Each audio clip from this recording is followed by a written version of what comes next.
Hello everyone. This week we will continue our exploration of the world of mental disorders. We will explore disorders associated with trauma and stress. Post-traumatic stress disorder, PTSD, is a mental health condition that can be triggered by a petrifying event, both when a person directly experiences it, or witnesses it. Rather than forgetting all about it, a person continues to experience flashbacks, nightmares and severe anxiety, as well as uncontrollable thoughts about the event. Most people who go through traumatic events may have temporary difficulty adjusting and coping, but with time and good self-care, they usually get better. But when the symptoms get worse, last for months or even years, and interfere with your day-to-day functioning, you may have PTSD. Getting appropriate treatment after PTSD symptoms develop can be critical to reduce symptoms and improve functioning. Post-traumatic stress disorder, PTSD, can develop after a very stressful, frightening or distressing event, or after a prolonged traumatic experience. The types of events that can lead to PTSD include, for example, serious accidents, physical or sexual assault, abuse, including childhood or domestic abuse, exposure to traumatic events at work, including remote exposure, serious health problems, such as being admitted to intensive care, childbirth experiences, such as losing a baby, war and conflict, or torture. It's not fully understood why some people develop the condition while others do not. But certain factors appear to make some people more likely to develop PTSD. Some of the factors associated with increased risk for PTSD include having anxiety and depression, and lack of support from family and friends in the past. Having a parent with mental illness may also increase the risk. Studies have shown that people with PTSD also have abnormal levels of stress hormones, like adrenaline. The hormones trigger the fight or flight reaction in our body, and help decrease the feel pain associated with trauma. People with PTSD tend to continue to produce high amounts of fight or flight hormones, even when there's no danger. This may cause the numbed emotions and hyperarousal experienced by some people with PTSD. In people with PTSD, hippocampus, a part of the brain responsible for memory and emotions, appears smaller in size in the brain scans. Changes in hippocampus may be related to fear and anxiety, memory problems and flashbacks. How common is PTSD in the United States?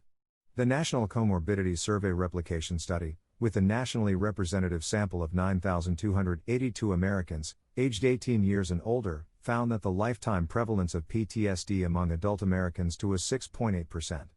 3.5% of Americans reported having PTSD symptoms in the current past. The lifetime prevalence of PTSD among men was 3.6% and among women was 9.7%. The 12-month prevalence was 1.8% among men and 5.2% among women. Kilpatrick and colleagues assessed the prevalence of PTSD among adolescents, based on data from the National Survey of Adolescents, which included a household probability sample of 4,023 adolescents, between the ages of 12 and 17. The 6-month prevalence was estimated to be 3.7% for boys and 6.3% for girls. To date, no population-based epidemiological study has examined the prevalence of PTSD among children. However, research indicates that children exposed to traumatic events may have a higher prevalence of PTSD than adults in the general population. Let's review the diagnostic criteria of PTSD. Criterion A: exposure to actual or threatened death, serious injury, or sexual violence in one of the following ways. 1. Directly experiencing the traumatic events. 2. Witnessing, in person, the event as it occurred to others. 3. Learning that the traumatic events occurred to a close family member or close friend. In cases of actual or threatened death of a family member or friend, the events must have been violent or accidental. 4. Repeated or extreme exposure to aversive details of the traumatic events, such as when first responders collect human remains, or police officers get repeatedly exposed to details of child abuse. Criterion A4 does not apply to exposure through electronic media, television, movies, or pictures, unless this exposure is work-related. Criterion B: presence of one or more of the following intrusion symptoms, associated with the traumatic events, beginning after the traumatic events occurred. 1. Recurrent, involuntary, and intrusive distressing memories of the traumatic events. In children older than 6 years, repetitive play may occur, in which themes or aspects of the traumatic events are expressed. 2. Recurrent distressing dreams, in which the content or affect of the dream are related to the traumatic events.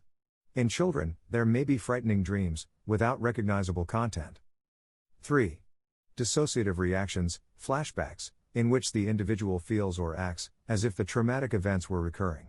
Such reactions may occur on a continuum, with the most extreme expression being a complete loss of awareness of present surroundings.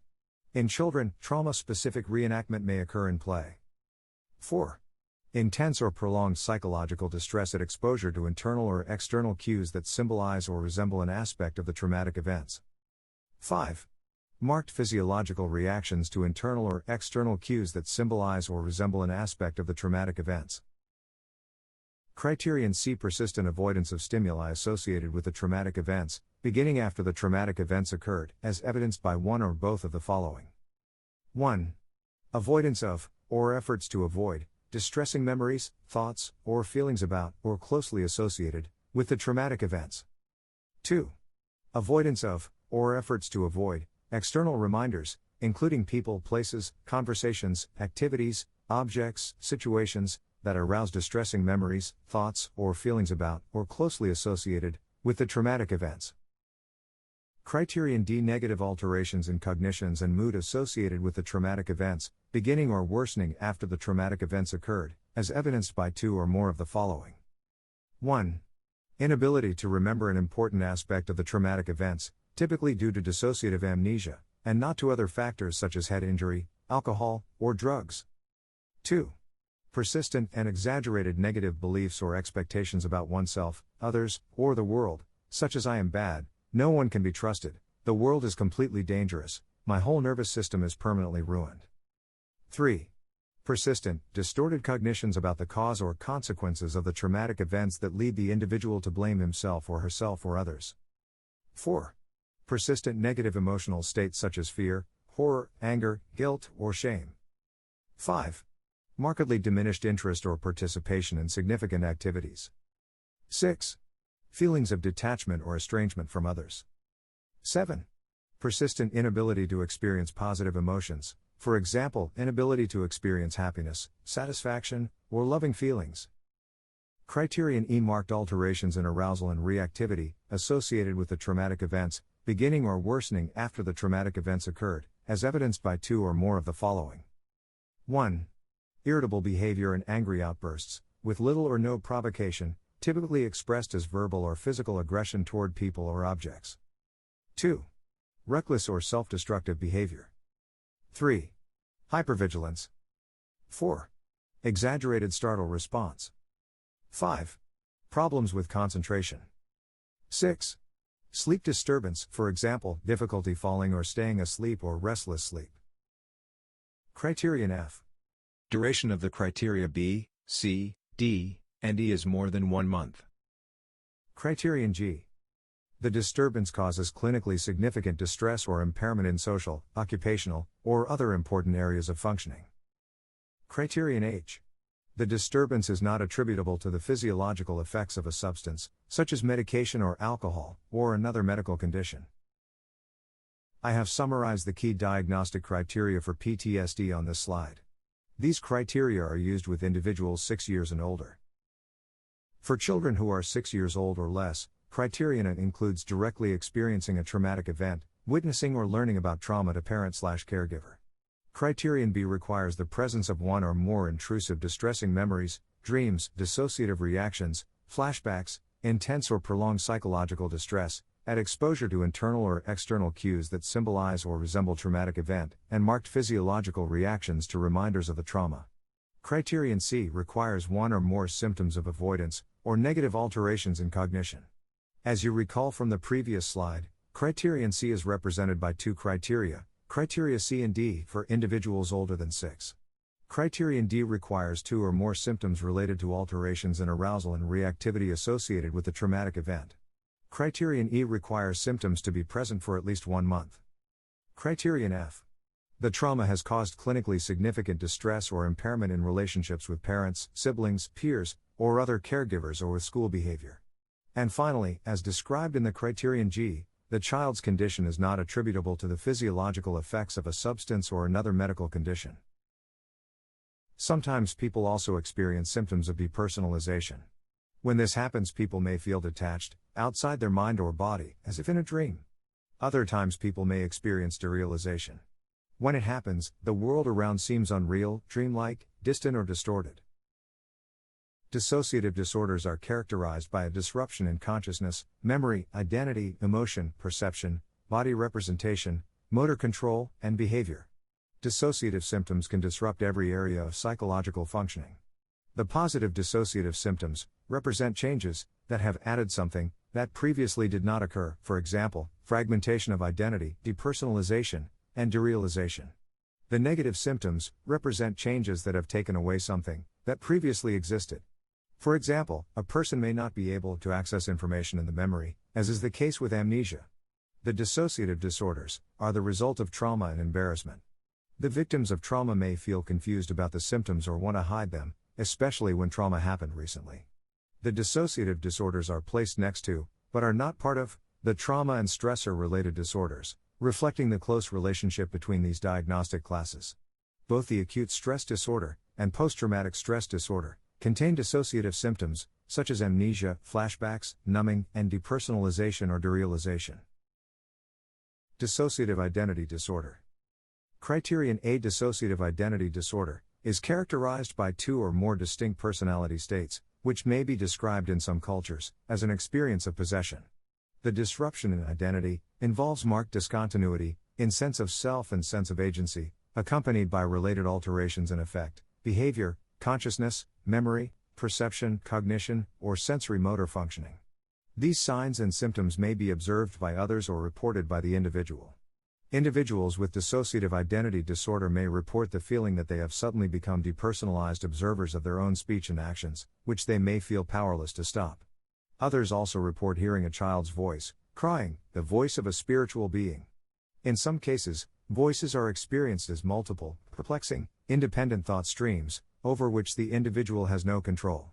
Strong emotions and impulses emerge, cannot control them. Attitudes, outlooks, and personal preferences in food, activities, and dress may suddenly shift, and then shift back. Individuals may report that their bodies feel different, like a small child, like the opposite gender, huge and muscular. Although most criterion A symptoms are subjective, many of these sudden differences in speech, affect, and behavior can be witnessed by family, friends, or the clinician. Criterion B. Recurrent gaps in the recall of everyday events, important personal information, or traumatic events that are inconsistent with ordinary forgetting. Criterion C. The symptoms cause clinically significant distress or impairment in social, occupational, or other important areas of functioning. Criterion D. The disturbance is not a normal part of a broadly accepted cultural or religious practice. Also, in children, the symptoms are not better explained by imaginary playmates or other fantasy play. Criterion E. The symptoms are not attributable to the physiological effects of a substance, for instance, blackouts or chaotic behavior during alcohol intoxication, or another medical condition, for example, complex partial seizures. Over 70% of outpatients with dissociative identity disorder have attempted suicide, multiple attempts are common, and other self-harming behavior is common. Assessment of suicide risk may be complicated when there is amnesia for past suicidal behavior, or when the presenting identity does not feel suicidal and is unaware that other dissociated identities do. Dissociative amnesia. Criterion A. An inability to recall important autobiographical information, usually of a traumatic or stressful nature, that is inconsistent with ordinary forgetting. Dissociative amnesia is an inability to recall important autobiographical information that should be successfully stored in memory and usually would be readily remembered. Dissociative amnesia differs from the permanent amnesias due to neurobiological damage or toxicity that prevent memory storage or retrieval. It is always potentially reversible because the memory has been successfully stored. Localized amnesia is a failure to recall events during a circumscribed period of time. It is the most common form of dissociative amnesia. Localized amnesia may be broader than amnesia for a single traumatic event, when individuals do not recall months or years associated with child abuse or intense combat. In selective amnesia, the individual can recall some but not all of the events during a circumscribed period of time. So, the individual may remember part of a traumatic event but not other parts. Some individuals report both localized and selective amnesias. Generalized amnesia, which is a complete loss of memory for one's life history, is rare. Individuals with generalized amnesia may forget personal identity. Some lose previous knowledge and can no longer access well-learned skills. Generalized amnesia has an acute onset. The perplexity, disorientation, and purposeless wandering of individuals with generalized amnesia usually bring them to the attention of the police or psychiatric emergency services. Generalized amnesia may be more common among combat veterans, sexual assault victims, and individuals experiencing extreme emotional stress or conflict. Individuals with dissociative amnesia are frequently unaware, or only partially aware, of their memory problems. Many, especially those with localized amnesia, minimize the importance of their memory loss and may become uncomfortable when asked to talk about it. In systematized amnesia, the individual loses memory for a specific category of information. For example, all memories relating to one's family, a particular person, or childhood sexual abuse. In continuous amnesia, an individual forgets all new events after some time. Criterion B. The symptoms cause clinically significant distress or impairment in social, occupational, or other important areas of functioning. Criterion C. The disturbance is not attributable to the physiological effects of a substance, such as alcohol or other drug of abuse, a medication, or a neurological or other medical condition, such as partial complex seizures, transient global amnesia, sequelae of a closed head injury or traumatic brain injury, or another neurological condition. Criterion D. The disturbance is not better explained by dissociative identity disorder, post-traumatic stress disorder, acute stress disorder, somatic symptom disorder, or major or mild neurocognitive disorder. Let's review the diagnostic criteria of the depersonalization and derealization disorder. Criterion A. Presence of persistent or recurrent experiences of depersonalization, derealization, or both. When people experience symptoms of depersonalization, they may feel detached, outside their mind or body. People report distorted sense of time, unreal or absent self, emotional or physical numbing. The experiences of derealization are reported as if the surroundings feel unreal, dreamlike, foggy, lifeless, or visually distorted. Criterion B. During the depersonalization or derealization experiences, reality testing remains intact. Reality testing refers to the ability of the individual to distinguish internal distortion and fantasy from accurate representation of external events. Criterion C. The symptoms cause clinically significant distress or impairment in social, occupational, or other important areas of functioning. Criterion D. The disturbance is not attributable to the physiological effects of a drug of abuse, or medication, or another medical condition, such as seizures. Criterion E. The disturbance is not better explained by schizophrenia, panic disorder, major depressive disorder, acute stress disorder, post-traumatic stress disorder, or another dissociative disorder. When symptoms cause clinically significant distress, or impairment in social, occupational, or other important areas of functioning, but do not meet the full criteria for any of the disorders in the dissociative disorders diagnostic class, we should use the category of other specified dissociative disorder, followed by the specific reason, for example, dissociative trance. Chronic and recurrent syndromes of mixed dissociative symptoms is used for the identity disturbance associated with less than marked discontinuities in sense of self and agency, or alterations of identity, or episodes of possession, in an individual who reports no dissociative amnesia. Identity disturbance due to prolonged and intense coercive persuasion refers to situations when individuals have been subjected to intense coercive persuasion, such as brainwashing, thought reform, indoctrination while captive, torture, long-term political imprisonment, recruitment by sex or cults, or by terror organizations. After such experiences, people may question their identities for a long period of time. Acute dissociative reactions to stressful events. This category is for acute, short-lived conditions that typically last less than 1 month, and sometimes only a few hours or days. These conditions are characterized by constriction of consciousness, depersonalization, derealization, perceptual disturbances such as time slowing and macropsia. Individuals may also experience microamnesias, transient stupor, and alterations in sensory motor functioning, such as analgesia and paralysis. Dissociative trance. This condition is characterized by an acute narrowing, or complete loss, of awareness of immediate surroundings, that manifests as profound unresponsiveness, or insensitivity to environmental stimuli. The unresponsiveness may be accompanied by minor stereotyped behaviors, such as finger movements, of which the individual is unaware, or that he or she cannot control, as well as transient paralysis or loss of consciousness. The dissociative trance should not be a normal part of a broadly accepted collective cultural or religious practice. Unspecified dissociative disorder is used when the person does not meet full criteria of any dissociative disorder, and when the clinician chooses not to specify the reason that the criteria are not met for a specific dissociative disorder, and includes presentations for which there is insufficient information to make a more specific diagnosis, for example, when the client is seen in emergency room settings.